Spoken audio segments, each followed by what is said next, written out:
welcome back to the Dish. We're finally back.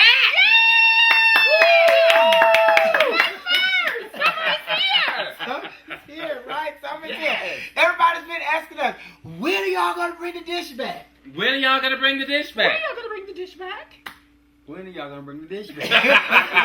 Yeah, everyone's been asking, so we've been saying we're trying to get everybody's schedule to coincide so we can bring the dish back. Well, we're finally back, and we want to thank you guys for wanting us back. Thank you. Popular demand. And we've moved up. It's a new season. Our intern has now moved up to the table. Yes, So we have a special guest. Congratulations. Yes. Welcome to Jason. He's sitting in for us today because Mario and Naisha, they couldn't join us. So we said we want to get the dish back up and running. So we asked Jason to come and sit in with us. I know you're saying, I thought this was Jason. Yeah, this is Big Jason. That's Little Jason. But we usually call Little Jason Pampers because he's the baby Jason. But anyway, we welcome Just a you year guys. younger than me. Just a year younger. A year? You A 20? year. You 22? Okay, next Yes. time. We ain't gonna bring age into this. We're not gonna bring age into Just a this. year Come younger on. than me.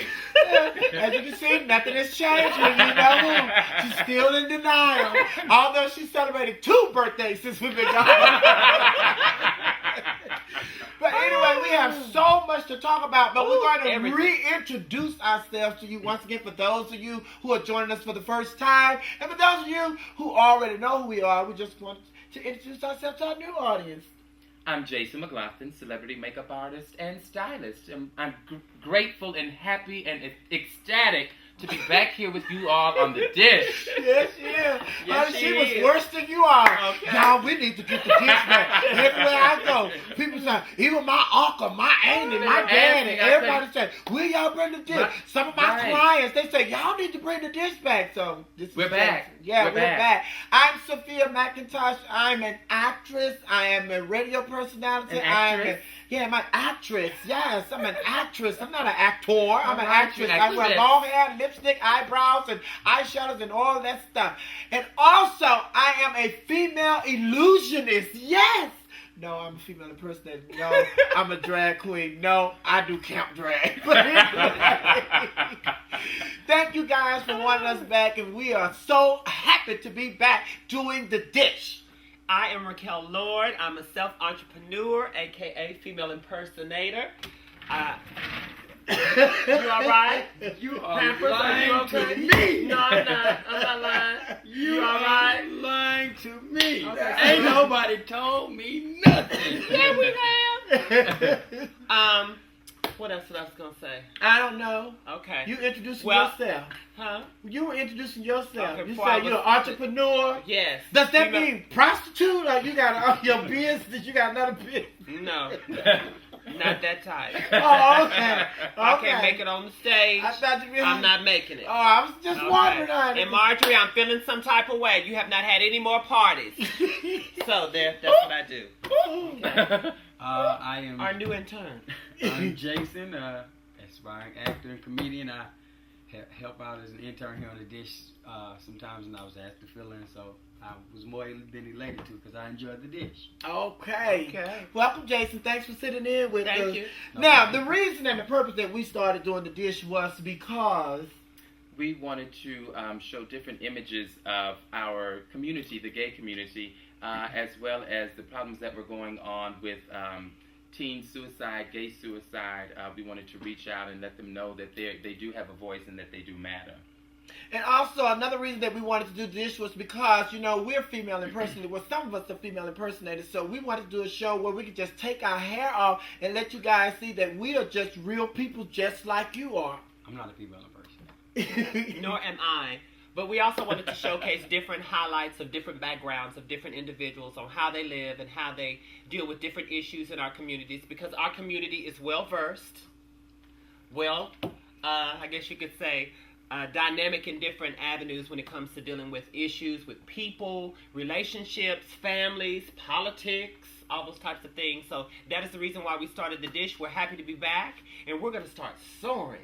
Yes. And it's a platform for us to express our opinions and encourage you all to express your opinions and have conversations about things that are going on in the world that affect all of us. And also, when I started watching The Chew and The Revolution, I said, we have to get back because those bastards are stealing our idea.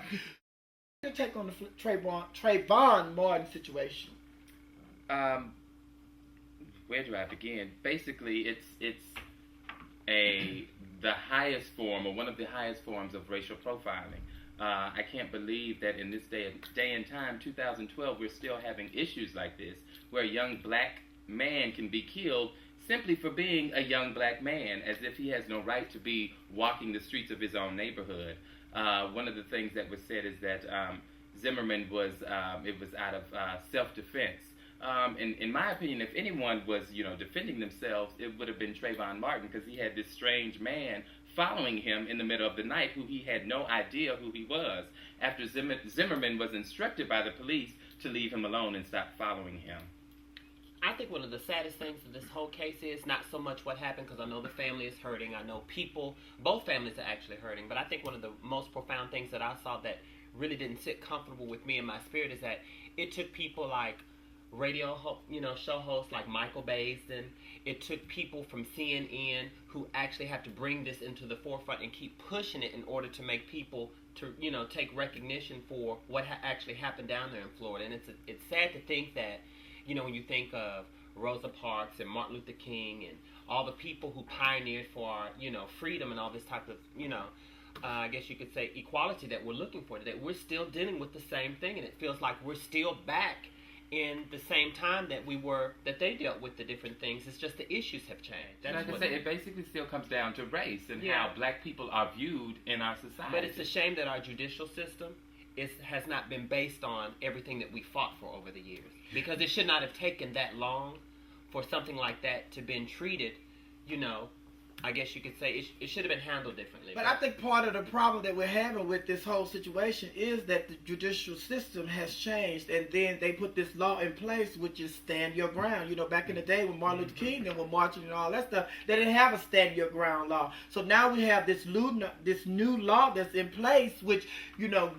basically gave him the right and said that, you have a right to defend yourself if you feel threatened by somebody. So, Which I don't disagree with that, and I believe that we should have the right to defend ourselves if we feel threatened. However, did he really feel threatened by this 17-year-old boy that was 6 feet tall at 140 pounds? Well, I know some 17-year-olds, 16-year-olds, and some 14-year-olds, even some 12 and 13-year-olds. They are pretty big, these days. 140 pounds, he weighs less than the two of us. Yes, but, some small people are really strong, and you know that. You stay in the gym. You don't weigh but 110, but you can pick me, Raquel, and Jason up all at the same time. But I think that the bottom line is they need to take a look at, this stand your ground law. And I don't think this is a law that really needs to be a law. I think they need to abolish the stand your ground law, because, situations like this can occur. And then it's just like, he very well could get away. But I guarantee you, as soon as they abolish the law, a situation will occur in which will warrant that law still be needed. Well, it's going to be clarified. It's going to have to be clarified. It's got to be very specific on what you can and what you can't do, because when it's too open like that, situations like this happen. Now, when you say stand the ground law, I don't see it saying when you defend yourself, yes, you defend yourself, but it does not mean manslaughter or killing someone. Exactly. See, I think he crossed the line from standing his ground. Actually, it's not. It's just like there are laws in place here in Georgia where if someone comes into your home, you're allowed to defend yourself to the fullest extent that you see necessary. If they come into your home. That's right. I was just using Georgia's, Georgia's law to mirror, ours to someone else may seem just as ludicrous because you may not see it necessary. There was a case in the early 90s in California, I believe it was, where someone came to someone's home, the person who lived there shot the person, and the robber came back and sued the person who... No, because if you come in my house, I'm shooting you. Yeah, you are, but... You know what's going to be real ironic? The new election is about to come up, and President Obama with, Mitt Romney. Mitt Romney is still in the race, and if I'm not mistaken, Newt Gingrich, who's about to give it up on Wednesday? Newt tomorrow. Gingrich. He'll Newt be giving it up. Gingrich. So that's going to be a very pivotal point. What do y'all think the outcome? Do y'all think that's going to be some of their platforms to be able to bring that into, the forefront? Or do you think they're going to try to just shadow it? And with elections, they're always tricky because you never know what's going to be the hot topic. Because we could talk about now they're trying to make this whole Bin Laden, him killing Bin Laden.